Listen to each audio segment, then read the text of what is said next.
Welcome back. In this video, we're kicking off our Spain city tour series in a special place. It's on the Mediterranean coast, it's sunny, it's historic, and the food is fantastic. Welcome to Valencia.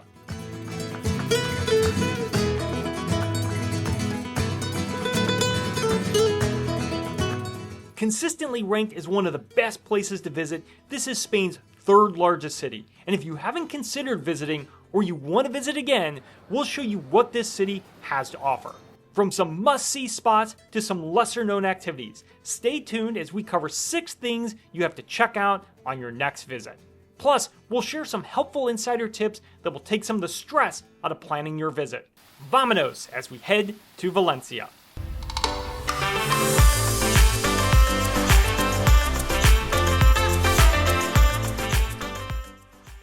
Welcome to Travel at Random. We're Trevor and Ryan. This channel started out of a love of travel. We're here to share unbiased and self-funded trip reports, hotel and flight reviews, and travel advice. We hope we inspire your next getaway. Check out our playlist in the description and browse the channel. If you enjoy this video, please hit that like button and subscribe to keep up with our latest content. Thank you for watching. Now, let's head to the Med for some sun, food, and history.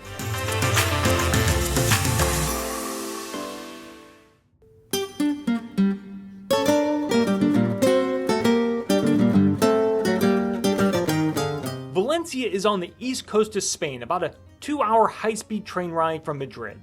The city is the capital of the Valencia province, one of Spain's 17 autonomous regions. On this trip, Valencia was our third stop after Toledo and Cordoba. Compared to those two cities, it's much larger and it felt more cosmopolitan. The city has a strong international influence and has a big city vibe, but it's still smaller and less crowded than Barcelona or Madrid. There's a lot to see and explore in Valencia, from historic buildings to the futuristic city of arts and sciences. This video is our latest in our Spain series. Make sure you check out the other episodes. We'll put a link to the playlist down in the description. Also, let us know down in the comments if Valencia looks like a place you'd like to visit. In Spain, you'll often find restaurants, museums, and some attractions have limited hours or may close in the afternoon. Don't always trust what Google tells you. Many restaurants and tapas bars will serve lunch up until about 2 p.m. and then close before reopening for dinner around 7 or 8 p.m. In Valencia, especially in the city center, you'll find some all-day restaurants that mostly cater to a large tourist population. Make sure you do a little research and pre-planning before your trip to make sure the attraction or restaurant you want to visit will be open. Valencia is a large city, and you likely will not be able to walk to everything you want to visit here. There is a local subway and tram system and a bus system, Metro Valencia. These are modern and clean public transit options that you can use to get around the city. There's an app you can download to purchase your tickets on your phone called EM Tickets. For the subway and trams, you could also buy passes at the stations. When we visited, the places we needed to go were more direct via car, so we used Uber and local taxis. The taxis cost about the same as an Uber, and you can book taxis through Uber or hail one on the street. Taxis in Valencia will take credit cards, and everyone we used offered tap to pay. Taxi drivers didn't seem to mind, and they never asked for a tip. If you do pay in euros, you can tip a euro or two, and they will be very appreciative.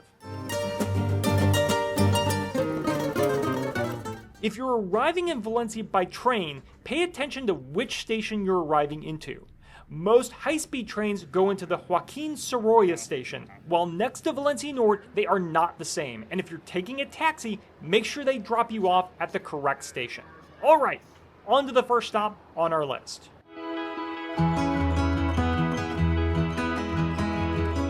Number 1, the Mercat Central de Valencia. This is the largest indoor market in Spain and one of the largest in Europe. It's open Monday through Saturday from 7:30 a.m. to 3 p.m. It's closed on Sunday. Our tip, go early in the day to avoid the crowds. By midday, it gets very crowded. The Mercat appeals to tourists and locals. It features a lot of vendors selling produce, meat, souvenirs, drinks, and ready-to-eat food. Unlike some other mercados in Spain, this one does not feature any indoor seating, so everything is takeaway. With one exception, the Central Bar by Mercat Colón, which is extremely popular. Every time we passed it, it was packed. The building is beautiful and worth going inside even if you don't want to shop. You won't be alone taking photos of the dome ceiling. There are a large variety of vendors here, and chances are you can find the same thing at several places, so don't be afraid to walk around and find the best price available.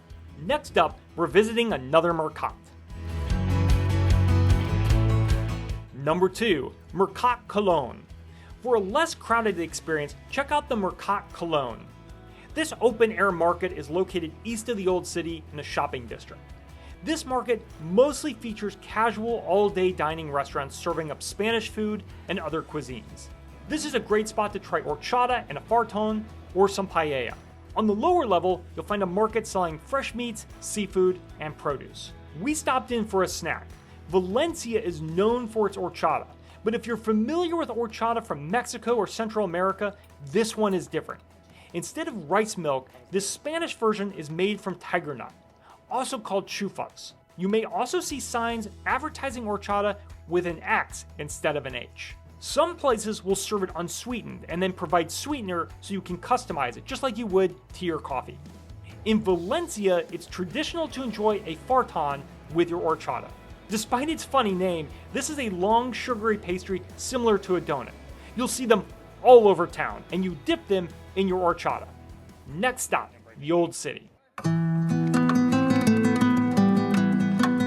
Number 3, walk around the historic Old City of Valencia.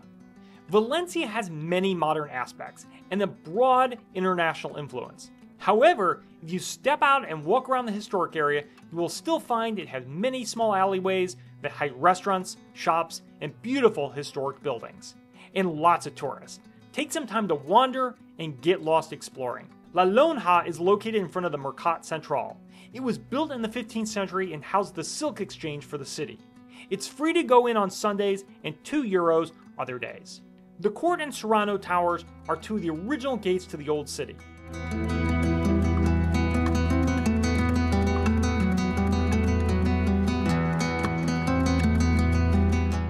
The wall around the city was removed in 1865, but these two gate towers remain. The backs have been opened up so you can admire the vaulted structures from the plaza directly behind. You can purchase tickets for €2 to climb to the top for some excellent views. La Catedral de Santo Cáliz, or the Cathedral of the Holy Chalice, is one of the most popular sights to see. This cathedral was built in the 13th century on the site of a former mosque, which itself was built on top of a Roman temple. The cathedral has a large collection of Renaissance, Gothic, and Mannerist artwork, along with the Holy Chalice, also known as the Holy Grail. The chapel for the Holy Chalice and the tower were added in the 15th century. You can go to the top of the tower to get panoramic views of the city. Tickets for the cathedral are €10, and the ticket for the tower is €3. Both are open 7 days a week. Number 4, visit the Botanical Gardens. Located just west of the Old Town, near the Court Tower, is the University of Valencia Botanical Garden. Tickets are €4 per adult to enter. The garden dates back to the 18th century. There are over 3,000 different types of plants in the garden currently, spread out over roughly 10 acres. There are easy walking paths which wind through the various sections and include both native and foreign plants. You will also see several fountains which house a collection of aquatic plants. There are greenhouses throughout the property. The largest was built around the end of the 19th century and is an ornate steel shade structure designed by Spanish architect Arturo Melida.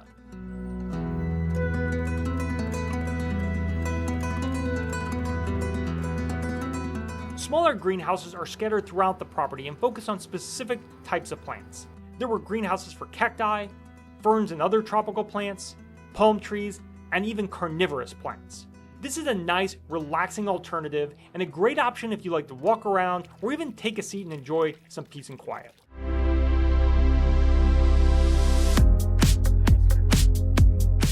Number 5, the Jardin del Turia.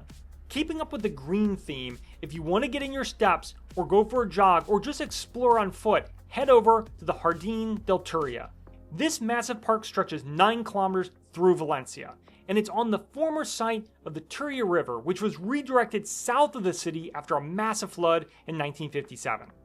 The riverbed was converted into a park with several different areas along the route. The park overall is very flat and a popular place for locals and tourists to walk, jog, and ride bikes. There are sections with water features, skate parks, fitness parks, and a variety of different tree groves. The bridges remain, so traffic passes overhead. The stone walls on either side of the river give the entire park a sense of separation and obscure the fact that the bustling city is just above you. This park is very popular with locals and tourists, and you'll find it connects to many parts of the city. This leads us to our last stop. Number 6. The City of Arts and Sciences. If there's a polar opposite to the old city and historic buildings in Valencia, it's the City of Arts and Sciences at the east edge of the Jardin del Turia. Designed by Valencian architect Santiago Calatrava, the complex has become an icon for the city. You may also recognize it as the backdrop to parts of Season 4 of Westworld. The City of Arts and Sciences is a massive collection of 6 main areas.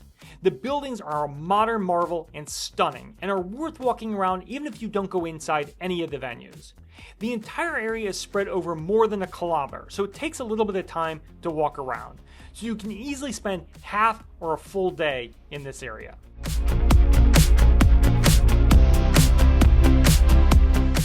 From east to west, the main areas are the Opera House, the Planetarium, the Sculpture Garden, the Science Museum, La Agora, and the Aquarium.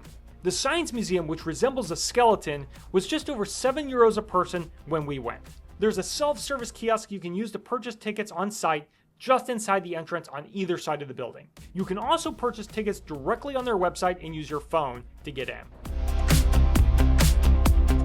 The permanent exhibits up on the 3rd level were focused on space exploration, past, present, and future, as well as the human genome. The space section was interesting with several multimedia exhibits and some interactive elements. The human genome section was actually the most interesting, divided up into 23 exhibits for the main chromosomes, each with interactive elements related to the biological aspects associated with that chromosome. This was fun and educational for both kids and adults. The 2nd level had rotating exhibits, with 2 areas devoted to Leonardo da Vinci. This area was much more crowded. The museum was well worth the entrance fee, and you can take as much or as little time as you want. To see most of the exhibits, give yourself a couple of hours.